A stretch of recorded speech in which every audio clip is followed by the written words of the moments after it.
All right, welcome, everybody. Welcome back to another episode of Just Langa, and you are with me, Nina, and this is. Oh, I got that And right. I'm Amin. Welcome to episode 69 of our Just Langa show. It's 69. That's fast. That was like, What did you think it was? I was hoping it's 100. yeah. Okay. Anyway, We need to go welcome back. faster, Nina. We need to be at 100 by next year. Okay? Can we do that? Definitely because we are going to be on episode 75 by the end of the year. So I'm keeping Okay, count, that's okay, good. because we're on our race to go to 100. Okay. Speaking of a race to go to 100, today we are going to be talking about the journey of Thomas AI Nerd in monetizing his LinkedIn profile in less than a year. He's way faster than us. I mean, my keinginan ko Ay, yan, Nina, okay? Nina. Too much holiday. Okay. Too much holiday. Yeah. Who wanted a Yeah. holiday? It was you. Okay, may I remind you that? Okay, anyway, welcome back, guys. It is our 69th episode. Let us know if you're in the house, if you're a regular popcooner, type in popcoon. Now, if you're a newbie, type in noob. We welcome everybody. Let us know who you are, where you're tuning in from, and what is it that you guys want to get from today's episode, where we're talking about Thomas AI Nerd's journey in monetizing his LinkedIn profile in less than a year, happening right here on Just Langa show with me, Nina, and Amin. Now, while waiting for you guys to share with us what is it that you guys want to know, let me share with you what Just Langa is about. Just Langa is where we interview the movers and shakers in the world to help you guys grow your authority, impact, and income as a thought leader, business influencer, and the authority in your respective industries. In other words, we're Popcorn. We help build Southeast Asia's business influencers and thought leaders. So if this is something that excites you, you definitely want to follow us on all our social media, which Amin should be sharing by now.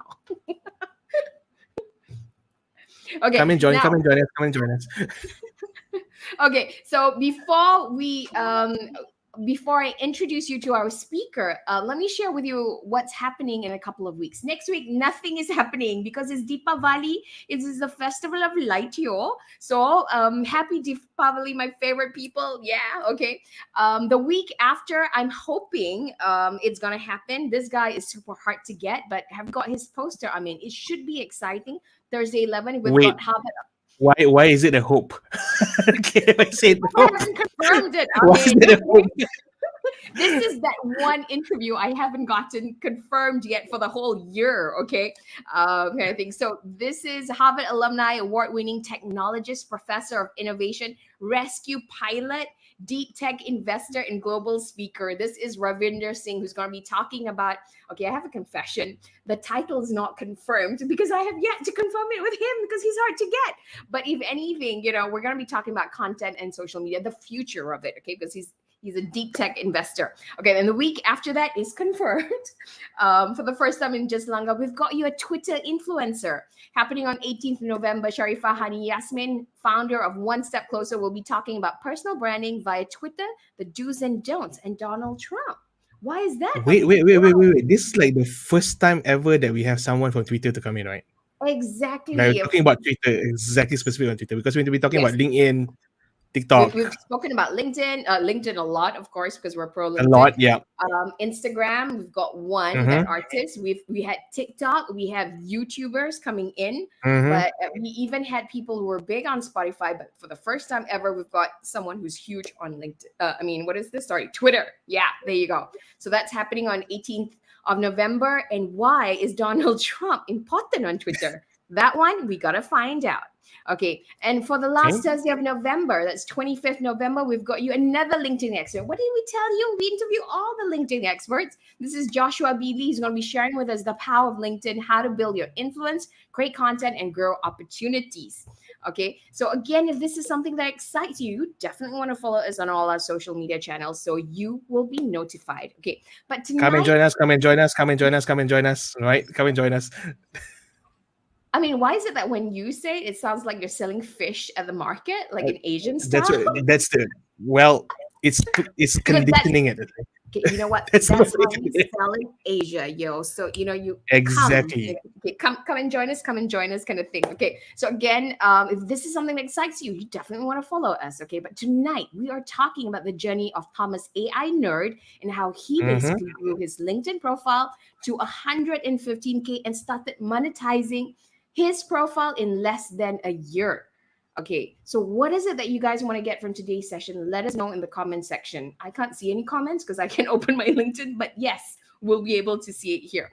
Having said that, some of the things that I think I hear what you guys are saying. Wait a minute, can you actually monetize a LinkedIn profile? I thought you could only monetize on YouTube, right? I mean, this is not YouTube, Instagram, or Facebook, right? So can you actually monetize? How does one go about it? So we're going to talk about that. And also, before even monetizing, how does one even grow their following from 0 to 115K? Like what Thomas did. I think a couple of days ago, I saw 111. Today is 115. I'm like, what? What? Seriously? That's like what, 1,000 in one day? I don't know. Are you serious? We'll have to ask him. So maybe the secret is Okay. AI. Okay. So maybe there's less work we can do, depend on AI, and grow by 4K in 3 days. Okay. So that's what I would love to know. Okay. How do we monetize? And right now, I think we are monetizing, but we see it differently. So how do we monetize? I would love to hear his point of view. So, I mean, what about you? What do you want to get from tonight's session? I would really like to know about this whole AI thing with LinkedIn. So what is this about? Because I'm like, huh? What's going on here, man? That's all I want to know. You just saw the title and you're like, huh? What's going on? Okay, yeah, got it. what's going on here, right? Why suddenly there's an AI thing going on? Okay. Is it his name and stuff like that? Okay. So if you guys are curious, let us know what is it that you want to get from tonight. Manmeet, welcome, brother. What is Manmeet? Good to see you again. Yeah. Ooh, can't wait. David Alto, welcome, welcome, welcome. I can't wait to be a future guest. Okay, got it. I will have to look. Oh, I did invite you. So you're coming in next year, David. Welcome. Okay, cool. So tonight, our guest tonight is Thomas, AI nerd. He is an AI nerd at heart. He absolutely loves tech and he knows exactly how to successfully apply it to business. You know, everybody needs somebody like this, right? In fact, one of his gifts in life is knowing how to explain technology in an unnerdy way to the masses. And that's what he has been successfully doing for the past 20 years, okay? So his expertise is formed around intelligent automation systems that leverage AI. This has led him to discover how to create AI-powered content that generates revenue. So as an AI content creation, intelligent automation, and LinkedIn expert, Thomas can transform your profile into a revenue generating machine. Okay, you know what? We might go on audit tonight. I mean, let's do it. Yep. Are you brave enough? I am just going to become a student tonight, right? I'm going to learn something new tonight. So I'm just going to come from not knowing anything. That's what I'm going to do. All right. So ladies and gentlemen, give it up for founder and CEO of InstaRel AI, Thomas AI Helfrich. I hope I'm pronouncing it correctly. Okay. Hello. Okay, hold on. I mean, you might want to remove his photos. There you go. Oh, whoa, what's going on here, man? Thank you for joining. Wow. So you were not kidding when you said you're an AI nerd. Except now you look like Max Headroom. You know what? I can't even do it. I wanted to commit to it for so much longer. It's so cheesy, but I love cheese. Cheese is delicious. And it's nice to see you again. Thank you for that welcome. I feel a lot of pressure now after that awesome shake it off. Okay. Well, welcome, Thomas. How do I pronounce your name? Is it Helfrich? How do I? If you're German, you nail it. I would go with Helfrich, but every time I meet somebody new, it's a new different pronunciation. So whatever you're most comfortable with is what I go with. Okay, got it. I mean, as an Asian, how do we normally pronounce things? Maybe you can try and amuse Thomas. I can't even pronounce Worcester sauce. You did that actually really well. Correctly. So Helfrich, is that it? Helfrich, yeah, nailed it. I love it. Helfrich. Okay, got it. I think it means helpful in German, I've been told. Wait, helpful or hopeful? Helpful, like to help somebody. Oh, wow. And that is what you're doing, right? So describes me, really. Right. David is saying, oh my God, what is that? Well, that was Mr. David Alto. He's going to be a great guest, by the way. I will plug him right now. If you have problems getting jobs, you go get this guy. He'll destroy the bots of LinkedIn and tear down the resume bots that step stand right there and you just want to smack him, get out of my way so I can get a job. He helps do that. Awesome. That's what we're excited about because we, for people who are big on LinkedIn, we don't talk about jobs a lot, right? I mean, so we thought, okay. Yeah, we don't talk about job at all. We've been doing this this series for 2 years, David. So I think it's high time we interview somebody like you to talk about jobs on LinkedIn. It'll be a very good episode. I strongly encourage that. He knows what he's doing in the space. Awesome. Sure. Love it. Okay. So, yes, actually I found him through you, through some of his. You're welcome. Definitely. So thank you, David. Okay. All right. Let's get straight into things then. First things first, Thomas, in your own words, could you share with us a little bit about you and how did you get started on LinkedIn? I signed up with an email address I wish I wouldn't have used because now it's flooded with spam. So I can't find my LinkedIn notifications ever. Not spam from LinkedIn. I would never talk badly about LinkedIn. I got started on LinkedIn just as anybody else does. You've been told that you need a profile, put it out there. It's how you find jobs. Actually, I remember I got on LinkedIn and I had just exited a job, not by my choice, not fired either, to be fair, but just got laid off. And I was like, oh my God, I'm so far behind in the game of networking. Like, how am I going to find it? I don't know anyone on LinkedIn. And that's where you find jobs. And that was my first realization. This is probably, 13, a long time ago. And I realized that I had no profile worth anything. And I had no network. And I was like, I will never be behind again if I need a job. Like, I will be proactive building a network in any role I ever have. So if I ever need a role, I can find one pretty quickly. Ironically enough, by the way, I've never been promoted ever in my life. So that's a different story for a different day. Maybe you get promoted to getting new jobs, right? That's sometimes it's not always my path or choice. It just happens to you. Okay, I understand because to answer your question, which I'm very good at ruining questions and going down my own path. I got started like anybody else. A long time ago. I heard I needed it, so I set it up. Back then, and not till even probably like a year or so ago, I had a clue what I was doing on it. Right. Okay. Got it. Which is like most of us. I think Amin also started out that way. Exactly, but you also think you have a clue until you realize you don't.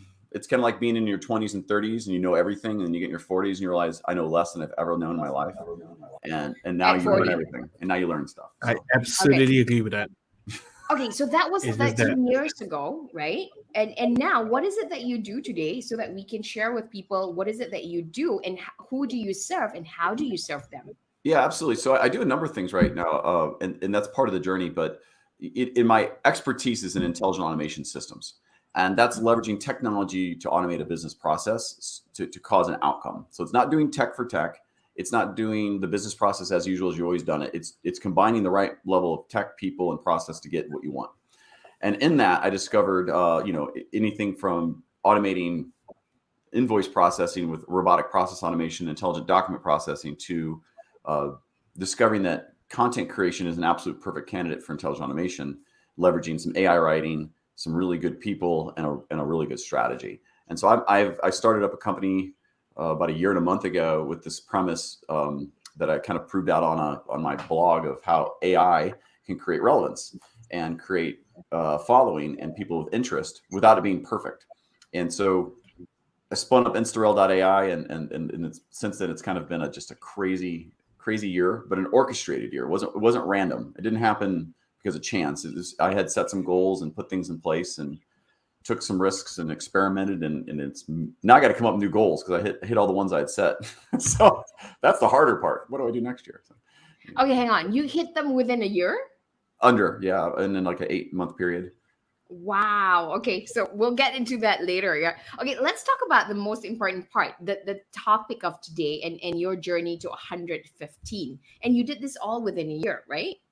That's correct. Yeah. So within a year, it grew from a few thousand to 150. But that's the number is not reflective of how you monetize. To be fair, it's an outcome of other things. So it's an important number. Like, you've had 1 million+ followers on there, but you can't. I don't know if they've monetized their brand, if you will.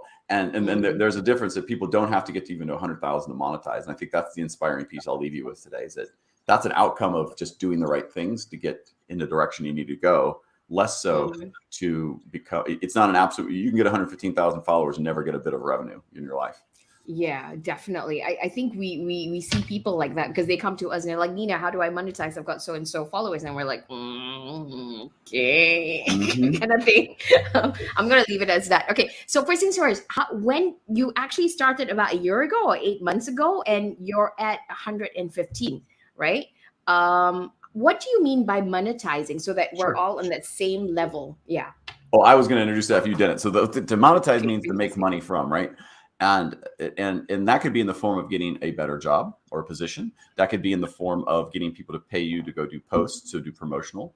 It could be in the form of actually creating revenue opportunities for the company you work for, your own, because of the content you write, or what you say on LinkedIn, or how you've presented your brand, or in this, also in starting a company and then people coming to me and going, how do I create content that people will buy or my products from? How do I get people to buy my products? And then we go through the process of, you need certain types of content and you need to use it correctly. And from that creates revenue, but that's tied around your brand personally and business. And that's what monetization means. It means to get money from doing something that, in this case, LinkedIn. Right. Okay. So basically for you, monetizing is anything that can bring you money as a result of your activity on LinkedIn, right? That's correct. And it should be specific to your brand or your goal or focus, as opposed to ancillary or hobby type of income, I would say that way. Yeah. All right, got it. So it sounds good. I have another question, because we know for a fact that influencers on Facebook and Instagram are monetizing in the sense that they get paid endorsements or they talk about a certain product and stuff like that. But is that happening on LinkedIn already? I know there is something where that takes place, but I'm just wondering what's your view on that and whether it will kind of mess up the market the way it does with the Facebook and Instagram. But I am just assuming here. What are your thoughts on that? Yeah, so there is business-to-business influence marketing. One of the platforms is Influencer Active, and it's out there. There's a number of them, but it's the one I'm probably most familiar with. And you can get paid to do, if you have a certain profile type, you can get paid to do posts. Most people that are on that platform just don't post anything. It's got to line up to your brand and have it work. So if someone gives me a basket weaving or something, I'd be like, I'm not doing that, because that has nothing to do with AI or technology. But if you give me something around technology I actually look at and care about and say that would actually be cool, I'll write something around that and put that out there. We'll do that sometimes, but I'll always do it in an educational way and drop links if someone's actually interested, and not be so salesy or pushy with it. So but that's also part of what we'll tie into from content and how you create it. Is you can't be salesy. You got to be authentic, and it's okay to sell, but you just can't be salesy. And add value to get the algorithms to work and all those other things. But B2B market influencing is absolutely happening on LinkedIn. It has for a while now, but it's getting more of an uptick. And there's some people really kind of abusing it that are out there that probably shouldn't be. But I think LinkedIn will get wise to it. And as long as you're on the contributing side of the data and the kind of posts that you post and not on the salesy side, I think they'll allow it. Right. So it really depends on the person and the influencer, or rather, whether they want to take the job or not, and whether it's in line with their brand. That's right. There's some people who just anything and everything, and there's other people who you can tell it stays in their brand, and it's that works way better, and it's way more consumable, because then it becomes interesting. Okay, that sounds really good. I mean, do you have any questions pertaining to this? Just curious. Not at this moment. Not at this moment. Okay, so let's talk about your journey. How do we get there like you? What exactly do we need to do? Is there a secret formula or a secret sauce? The secret spicy sass sauce. Yes. So at the core, the hypothesis I had, I'll back up a little bit, right? So I had this hypothesis that I'd seen across when I was a CTO of nearly, a very large services company to working with a startup that had troubles because of COVID. And then during that moment, you become home repair guy, by the way, when you lose all your jobs and it's COVID, and you're putting up some cabinet. And next thing you know, you got an 18 gauge nail through the middle of your finger, not to the side, through the middle. And you're pinned to the wall like Jesus Christ. And that's not the epiphany moment. The epiphany moment's when you pull the nail out and you don't bleed. And you think, I'm soulless. So, true story that we could get into. But I can relate to that. You got a nail on your finger? I mean, it's not nail, but there's other blunders that you can do. It's just either you through the finger with a 2.5-inch nail, and you're looking at the head of the nail here, and after you pull your finger out of the wall, you're like, I hope that that's through the middle. And you pull it out, and it I doesn't. had one line here, just for the nails. Oh, you went down that way? That would be worse. I went that way because I was like, that's how it felt. That's. So I just had to stitch it for there's 12 stitches over there. Yeah, I hit a nerve with that one. Thank you. Uh-huh. Ooh, that's worse. But when you don't bleed, that was the epiphany. And I was like, it didn't even bleed. How about that? And so I realized, though, that I was like, you know what? Content creation is a candidate for intelligent automation. I think all the technology is there and the people are there to kind of accelerate it.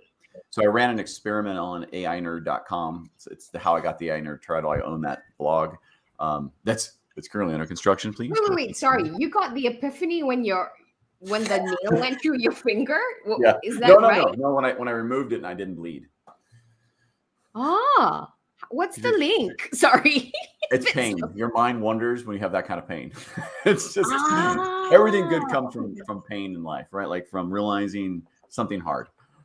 The reason is I was like, man, I feel like I generally will bring the IQ down of a conversation, but at the same time, I feel like I was smarter than a guy having a nail through the middle of his finger at that moment to figure out I should probably do something else. And I said, I'm going to run an experiment on a hypothesis that AI-driven content could create relevance. So I wiped my blog on AInerd.com. I replaced it with all GPT-2, which is an AI writing model engine, written content. And the blog went from zero traffic with really good written, professionally long form, awesome. I even wrote a poem on there for AI and nobody read it, to thousands of views in 40 days with just AI only content. Now the articles they weren't great at all, and I picked the title and the image to be in line, not them to be clicky, or anything else, but there were thousands of views. And then people were even like, hey, this is kind of cool. Where's your YouTube channel? Because they knew I spoke well about tech. And I was like, oh crap. I just created work for myself. So I created the YouTube channel. Part of the success story is that monetized in a year as well. So the AI Nerd YouTube channel is now actually, I have $5.14 in it. Well done. Woohoo. That is an achievement. I'm buying a small, not a big, or the small tiny cup of Starbucks. coffee? I can't afford the big one yet. Yeah. I'm not there, but I'll be there soon, I think. But I did that. And I was like, okay, it created relevance. I spun up a company, and the InstaRel company, but I applied a more advanced take on how I thought this should work, which was, let's look at we got access to GPT-3, which is the open AI. All the AI writing companies, almost all of them are, 98% are based on GPT-3. All of them do different things well. We can talk about that, but we build our own company around this, and in the model that we'd leverage a human in the mix to accelerate the outcome and not replace humans in the mix. And this is core to what you need to do, because I couldn't create content fast enough to become what I wanted to do on LinkedIn, and I had to find a method and a way to create content at scale to enable engagement, and which is what the social media algorithms reward. And so we have a saying at InstaRel that says, engage, don't create. So one is a sales activity. One is engaging with your content, your customers, doing these types of things is an engagement. Creating is an operational task that costs a lot of time, and which is therefore costs you the money of sales of the engage side. So get rid of my theory is, let me get rid of the create side and let me just do engage. And then we did that, got lots of content. And then I was so busy being in LinkedIn, I was like, holy cow, I don't have time to actually do anything else like strategy or think.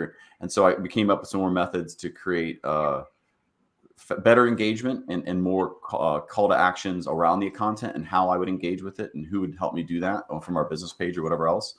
And those are some of the secrets we get into when you're a customer. But I would say that we also solve the engagement side of it, because that's an incredibly important piece. And knowing when I jump in to go engage for an actual opportunity that someone wants to know about intelligent automation or content writing, or they want to be on a podcast or do a YouTube or whatever else, it's knowing when to jump in and how to jump in. But that's all driven from content that's set towards a beacon, set towards a goal. And my goals for the year, as of February last year, were I wanted to get on like a Forbes Tech Council. I wanted to become an influencer. And I wanted to create a very big revenue opportunity with content. And I got on Forbes Tech Council and write articles there now. They're all a product of InstaRel, which is a human plus AI. They're not even edited by Forbes. I love that. It takes them 4 weeks though to publish it. Different topic. That's crazy. Yeah.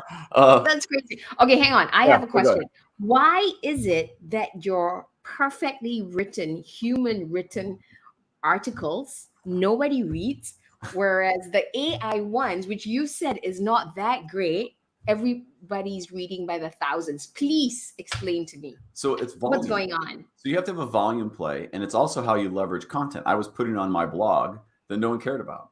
And so it's where you use the search functionality of Google that you're more likely to be discovered through a LinkedIn platform than you are your own blog. And because LinkedIn is massive. They're just, you will never compete with them. There's a thing called a canonical tag, which is the origination of where content exists for the purpose of search. So it gives you credit and everything relates back to that. If you give that to a LinkedIn in your posts or in your articles, and someone searches on the topic on, let's say, a Google or Yahoo search or DuckDuckGo or whatever, and it's more likely to find that article or that content on LinkedIn than it is on your website.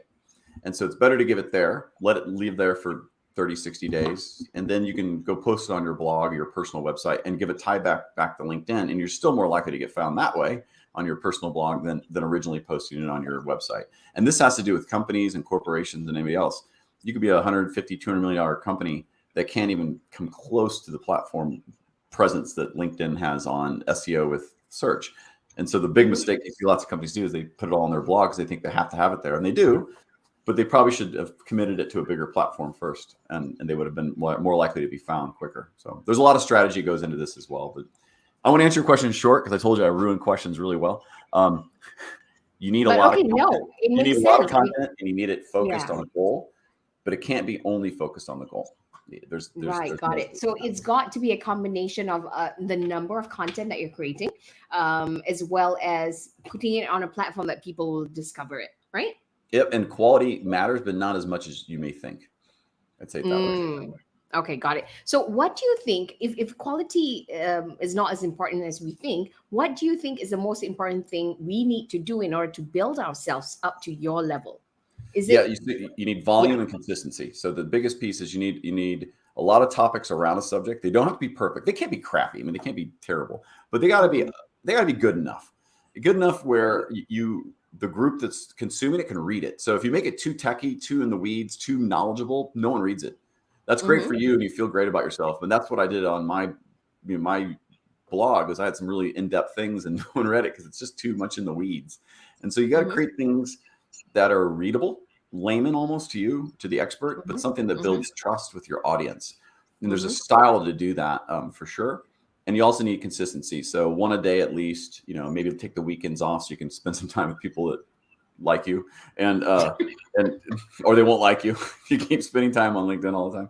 But you got to have consistency, you have to have volume, but you also have to have a strategy and a direction you're heading to chase a goal or two. But moreover, you need I think on top of that, you got to create the right set of eclectic things around it. Here's the shameless plug. This is what we do well as well, is to do the motivational articles, the leadership articles, the, hey, everybody knows this about this topic, but it's not tied to your brand yet article. There's all these core things about what you believe in, points of view on whatever your topic is, that we need your help building. And that's what the team kind of steps in and uses technology to help advance that with data and curation. But there's a bunch of other things you'll never write about that you need attached to your brand or your profile. And we absolutely knock those out because you need them. Just because everybody knows that the top 5 things of leaderships are X, Y, and Z and A and B. But if you don't have it on your profile or on your LinkedIn business page, no one knows you know that. And so that's a lot of work, a lot of time. And it's a very diverse set of writing we do. And I can talk about kind of the strategy of writing if you'd like, but I'm going to take a pause because I talk way too much and way too fast.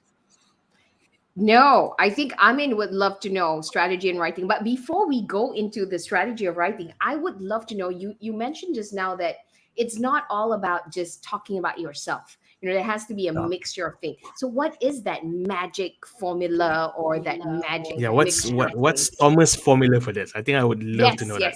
That costs $4,999 a month to find out. No, I'll tell you. So you have to You should have done that with a face mask. Do you have any? I wish I had a do that again. Do that again. Let's try that again. Hold on. I'm sorry. That answer requires cash. Please give your Bitcoin to. Nice. I haven't accepted Bitcoin as payment, but I'm thinking I should. So to get 100, so I see David. Could someone hire you? Absolutely, David. I do LinkedIn coaching. So if you don't care about content and you think you have the content ready of yourself, which is awesome, there's some people who really do well on content, can actually help you dictate a strategy for you to really do this. I do this. I do it for free too much. I'll say it that way right now. But there's a couple people who've hired me now to help them guide their path to building a following. And it takes a while.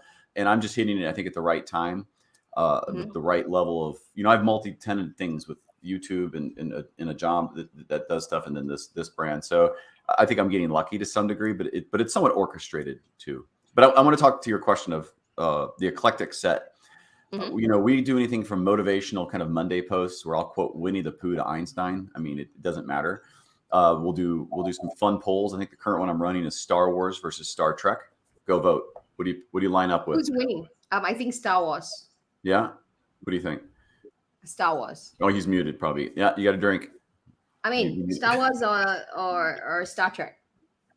It's Star Wars. Okay, so it's 100% Star Wars here, but I am a side Star Wars. The point is, it has nothing to do with anything, but there is a slight tie to it, the technology, because it's Star Wars and there's Star Trek, and so there's just enough a connection in your ancillary content there to make it make sense why the AI nerd's posting it. That being said, we'll post things like a poll about when did you start working. That one did like 500,000 views and 21,000 votes, right? And it's like, all right, but that's 500,000 views on my profile. And the truth is, people really like the topic of talking about these.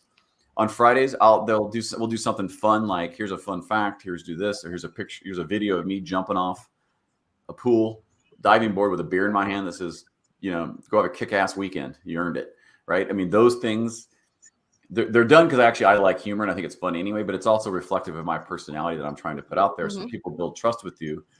But there's also little things too, by the way. Like we could talk about endless things. I'm not a LinkedIn expert as some of the other ones maybe you've had on there, but I do know what you need to do to get to the point of getting money for what you do. And you don't have to focus only on followers. That's one of the metrics. Content is one of the metrics. When you see my image online, you'll see there's a steel, well, I'll call it platinum. It's steel though. Steel background. When you come meet with me, it's the same thing. So there's a degree of consistency that you drive in your content and your presentation and who you are that builds trust. And then people want to interact with you. But I will tell you that one of the big key secrets, here's my biggest takeaway I would tell you, is give at least 3 times before you ask for anything. And I mean, like, go actually engage with someone's article and don't write, hey, nice, that looks great post, that sucks, don't do that. You can do that, but don't, if you're trying to engage with somebody for real, like go actually read it and give insight and ask a question. That's one point of giving. Go promote someone else's blog or group or something else just because you like it. Don't ask for anything. Get to the point where if you do a meeting with them, you don't talk about your company or anything else. You just say, tell me about your journey and you. And if you burn the whole 30 minutes doing that, like, hey, that's great. That's the third maybe. And then at some point, you may want to have a meeting with them about what you do, and they will certainly come and listen. But give to get, and do it with authenticity. And I can't. Is that the right word? I don't talk authenticity. Well. Thank you. But authenticity. That American English is hard. I'll tell you what. The British English, easy. I think but did you grow up in England or the US? I don't know. I barely can speak. Hold on. I think my coffee's broken. Let me try this. Germany. My German. Okay. So that's the big thing. So you have to combine a lot of elements to grow something where people trust, they buy from you, they want to learn more. Because if you don't, it just comes across as salesy. So if you beat them up all week with buy this, do this, this is my message, this is my brand, it's a little bit old school marketing, and the algorithm specifically on LinkedIn will pick up all over that you're being salesy, you're just too narrow, and then your audience won't be big enough to get interest. Okay, I have a stupid question. Is the algorithm like again salesy or something? Just wondering. Does it pick it up? Well, it's probably not so targeted as that, and I'm not an expert in the algorithms, but I've run some hypotheses and theories, and we've done content to see if we can shift who connects with me, and it works. So I will say it does look at what you're writing, and it does intersect of what you do, what you write about, what people do, and what they want to read pretty well to put a pretty good Venn in front of you. And if they read it, then it extends that kind of Venn out. So for reshareability. But I will tell you, if you are not putting things out there that the algorithm feels is engageable or reshareable or consumable by the audience, it doesn't do anything for you. It'll push it down the list for sure. If you're leveraging endless APIs and you're just mindlessly pumping data in there, it'll push you down the list. So there is some human requirements that are required to create content and also make it in a way that's different from the others, but yet central around topics that LinkedIn cares about, so they reshare it. Okay. Okay, I'm just I gonna have a say question hi in that. to. Oh, Yeah. go on. Yeah. Yeah, so I think I'm going to sidetrack a little bit because we are talking about authenticity and all that, right? Mm. Vivian Your Lopez point of is view, saying, yeah, great point your about point of authenticity. view with fake engagement bots like lampots. I love them. Your view on that? You love them? So there's a place to leverage engagement bots, correct, or engagement pods, if you will, from manual to automated to post party, let's say, or whatever else. There's a number of them out there. They do work to actually get your engagement up, but if you leave it at that, it will not help you long term, because it'll be the same people saying the same things over and over, and then after a while it becomes it doesn't have a value. They're okay to use as you need to. I think I'm not really sure they're fully allowed on LinkedIn, but people do. But there's no different than if you keep sharing it and the same 5 people in your network reshare it. Eventually that burns out because you're not getting enough new people looking at it to trigger the algorithm. So you still have to create enough eclectic content that when it's put in front of people, they look at it and actually read it, scroll, stop, and get it. But you can use them. I just wouldn't use them. I wouldn't don't. That's the lead in you had on your post, which was I get 20, 40, 60, 100K views, but I don't get any sales. Well, you can trigger that out of the pods for sure. But unless you know how to engage with those who really engaged with the post. So you'll have 1,000 people who say great post, it's all automated, fine. And I'm fine with that, because that still ends up in their feed and they still look at it, and and you still meet those people and you network. That still all works. But there are people who will jump in that are truly engaging. You need to go and give them some real thought and time and actually interact. And most people miss that step. Most missed where to actually engage, or even look at it beyond, hey, I posted, I got the views, now what? People should come to me. Maybe your call to actions are wrong. There's lots of things that can go sideways with that. So if you leverage them correctly, sure, it will help you absolutely get more exposure, broaden the Venn, if you will, of what your content will be put in front of others. But you still have to have a strategy and a method and execution of operations in place to go do something with that. If you don't, you don't. Yeah, and that's a big piece that I help solve with my team and company, and is that there's an operational arm that goes, it's not salesy, but it's actually encouraged to do the give. And once you do the give, you'll get to the point where you want to earn revenue, right, of what you're trying to do. And at the same time, you might find something you want to buy. So that happens all the time. Yeah, definitely. You actually said that your company or your people actually look into the engagement thing as well. How does that work? Yeah, so they see it, right? They can see it on their profiles through what's going on publicly, right? They can do it through our business pages, admins, and other pieces. There's all types of techniques you can do with that, and they call to action to me, go, hey, listen, so and so is really jumping in on this one, and I'll dive in real quick and go do it. But I have there's other technologies we're experimenting with that can look at the engagement and alert you to it as well. We'll have to keep those in the wraps for now. Automation is not allowed on LinkedIn. For sure. Yeah. Okay. Got it. So it's a mixture of things, but you're right, because it's not, yes, it does help with the views, but at the end of the day, it's those conversations that LinkedIn loves so much that the algorithm helps pushes up, because that's where the real sales happen, is through those engagements and those values that we give to people. Right. Yeah, that, and I think it's the first step. And I think, it depends on your sales model. So you either have to have a very good e-commerce, drive them to someplace to sign up, or if it's a higher touch, you need to get on a conversation with them and talk with somebody and learn about what they're really trying to accomplish, what their pain is, and what you do to provide services to them. And it's okay to say, we don't do that. It's okay to back out of it and just be honest. It's like, listen, I'm not going to try to solve something for you that's not going to work, because that person will respect that and also understand what you really do, and more likely refer somebody you actually work with.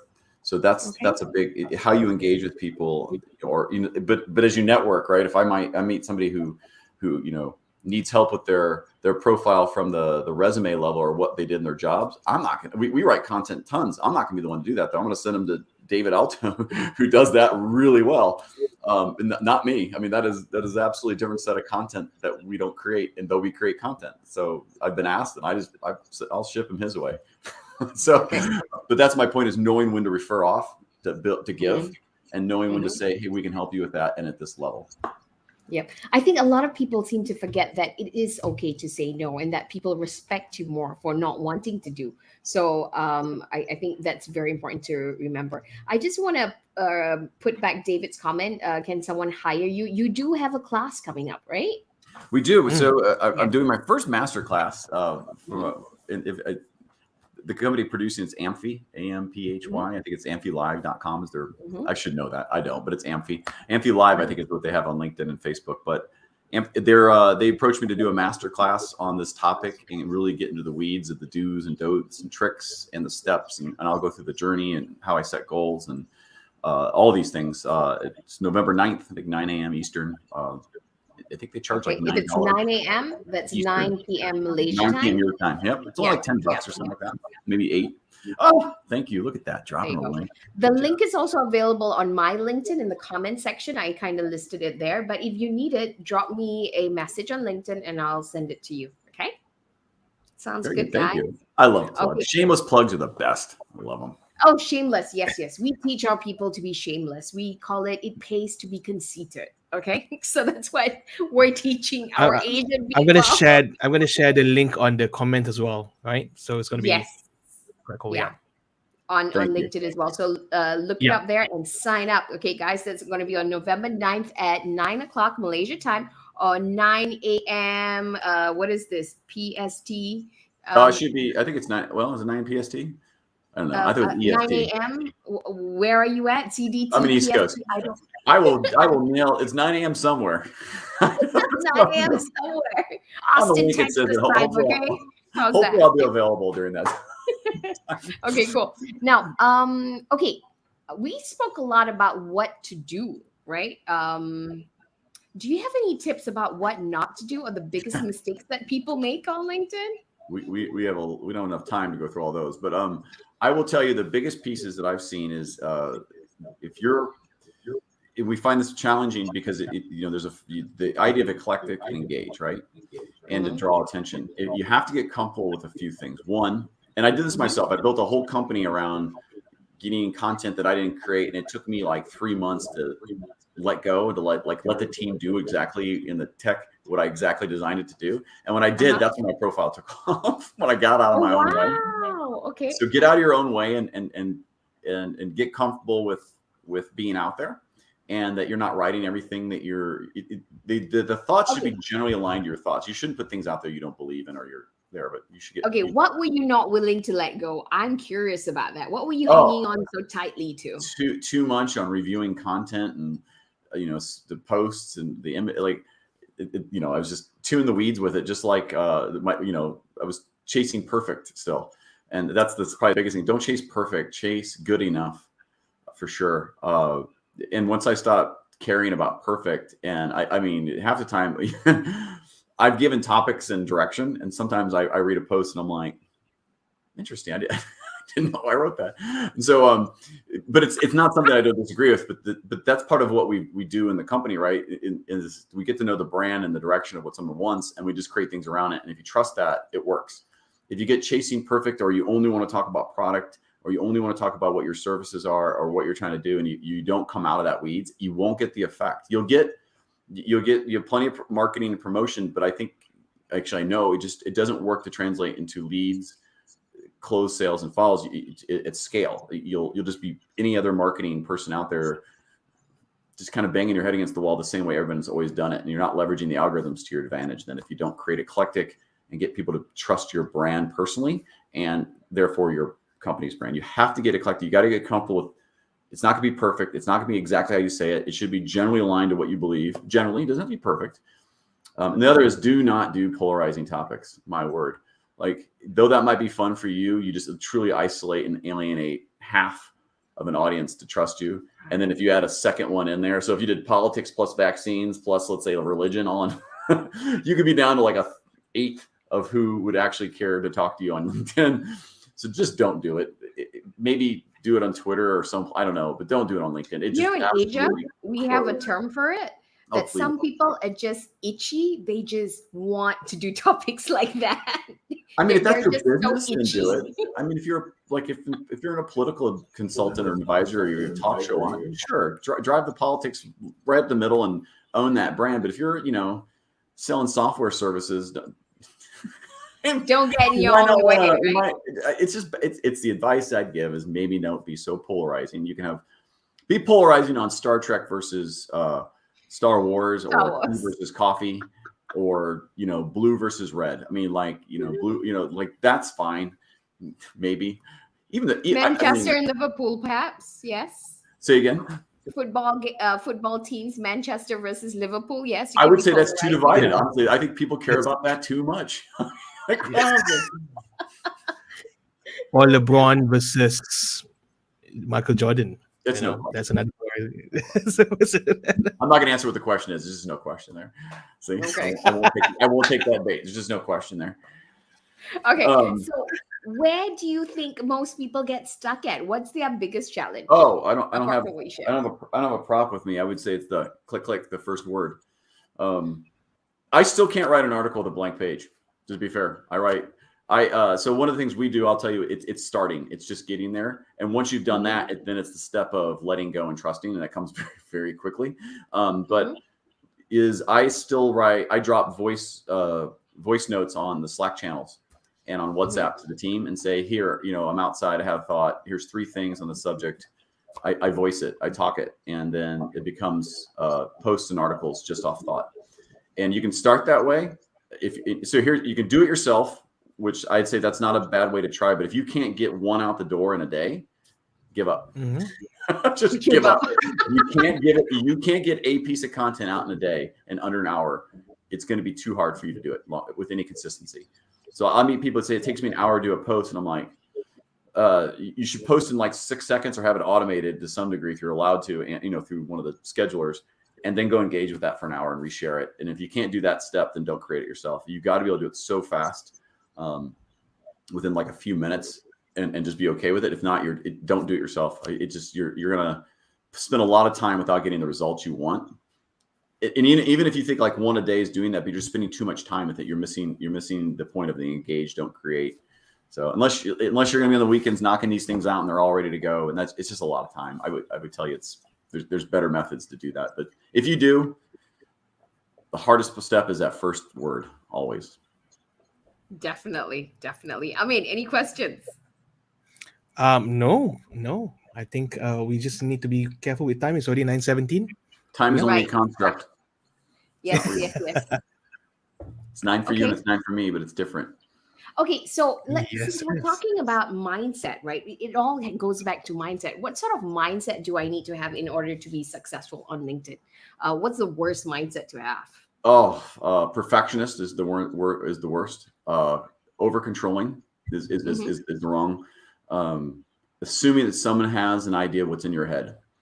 So if you have a voice in your head that's needs to come out in content, if you hire a ghostwriter, or AI won't be able to do it for sure, and a human can barely do it. If you can't even do it yourself, you can't expect someone else to hear that voice and understand that tone or know your knowledge.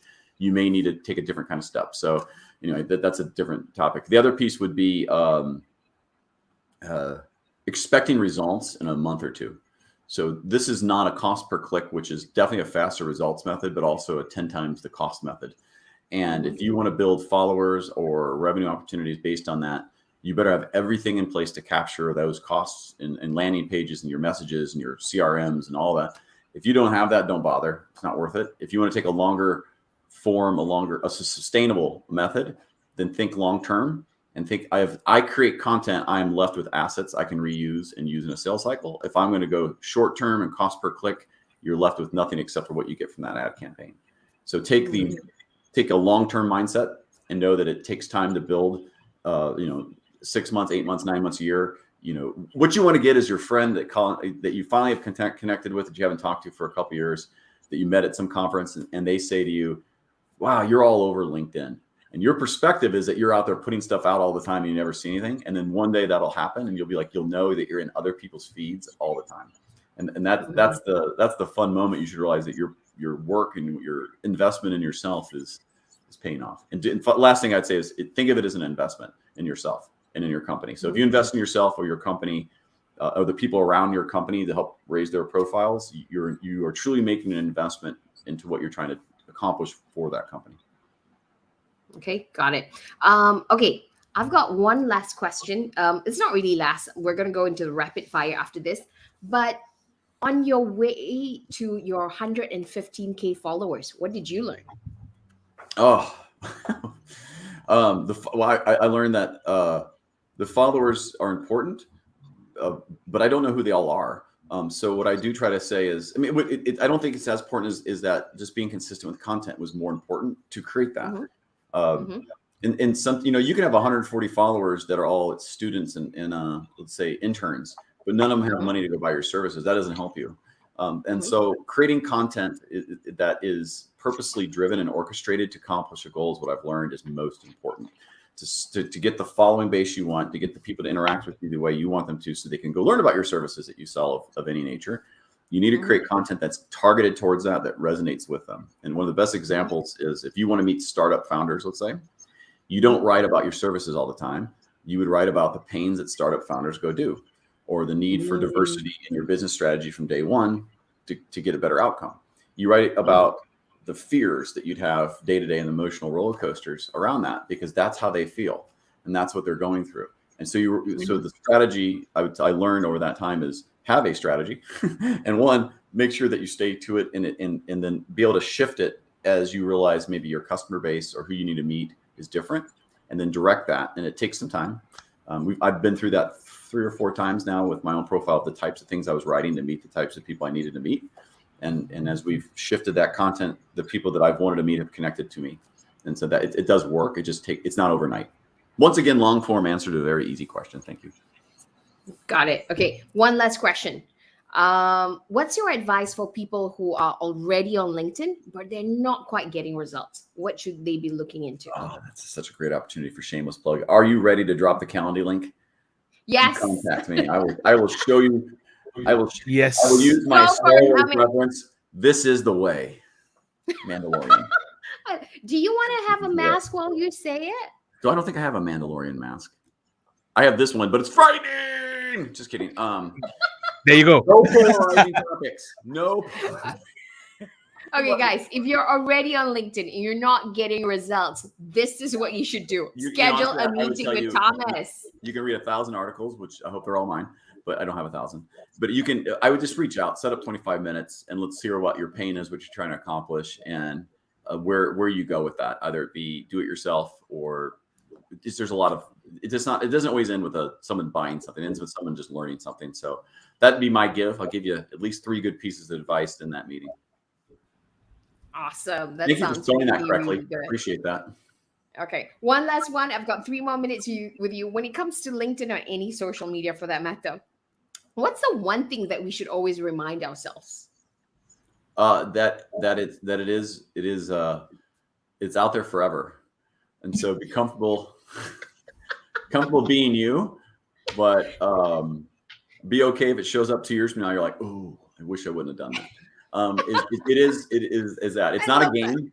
It's really not a game. You may think of it that way, but you gotta be you. So because if you be you and you're being authentic, at least that's what ends up being when you look at it back in the past. The other thing I would say is if you're going to be on camera, get set up right, get your lighting right, get your camera right, get the machine right, because nothing kills your presence like internet that pauses and you can't see the face, or there's I don't know. Just get it right. Just invest a little bit of money you need to get your presence and your persona and all right. And finally, don't overdo it. So take breaks. You got to detox. You have to get off of digital media at some point, or you'll start hating it, and you'll you definitely have to be focused when you're in it and get out of it and put it down. So if you're on all platforms, then good luck. So know when to have boundaries. You got to know, you got to put it down, and you got to work on your job, actually. And, and you have to work on what you're trying to accomplish for your company or whatever you need to do, but you got to put it down. So it's okay. Got it. Okay. Wow, that was amazing. Thank you so much. 9:24, exactly on time, because Bring we it gotta let home. you go soon. Thomas, that was so for moving forward. What's next for you? What are your plans? Last one. I'm going to finish this cup of coffee. Or are you thinking longer term? So no, I'm just going to keep moving forward, right? I just keep looking for opportunities to build intelligent automation opportunities for the practice that I work for, and then also to build InstaWorld's presence and capabilities to grow that as well, and just keep adding value to kind of the AI community through the stuff. And I'll plug it. Sorry, but the AI Journal and Swiss Cognitive are two great AI platforms if you want to learn about their kind of offerings and their communities. And I'm just going to keep adding value out there to the kind of platforms, and hopefully some people will find that interesting enough to connect and figure out how I can help them. Wow, amazing. Thank you so much. That was really, really insightful for me, for our people. I mean, what was the most insightful thing for you that you found? I think it's there's a lot of reminder again tonight in terms of how we operate on LinkedIn, right? From being consistent with the content. But what I really like about what Thomas said tonight is to make the content easy. It's readable for people, right? So, sometimes we learn all of this basic stuff, but it's gems. Just We like to complicate stuff. keep it We simple. really just have to complicate stuff. Yeah, it goes back to the basic, right? Yeah. Yeah. For me, the thing that I'm reminded again is the eclectic mix of content. So if you're reaching out to startup founders, you want to talk about the pains of a startup. So you really got to focus, have a mixture of content, and then who you want to target, go for it and write about those pains. And we keep forgetting about it. And I think that's one of the main reasons how people are not monetizing. But you know what? That's all the time we have for today. Thank you so much. 1 minute over. And thank you so much, Thomas. So guys, again, Thank you you so want to much, sign up. Thomas.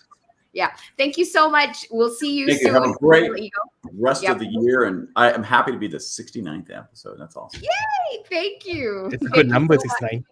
Yes. My phone number too. It's crazy. All right, Yeah. we'll be in touch because we want to come to your class. So again, reminder, guys, join Thomas's class. It's going to be at 9 p.m. on the 9th of November, right? I believe so. Happening on the 9th of November. You got me confused with the time now, but it's somewhere on the 9th. Yeah, somewhere on the 9th. Okay, just click on the link. The information will be there. And if you suck at LinkedIn, you want to know why, go have an appointment with Thomas. The Calendly link is over there. Okay, got it.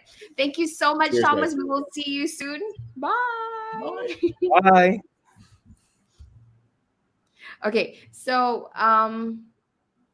Okay, so coming up, thank you so much, guys. If you learned a lot from today's session, please share with us what was it that you got from today's session. For me, definitely, again, you got to be speaking to your right audience and know how to monetize it. A lot of people kind of forget about this.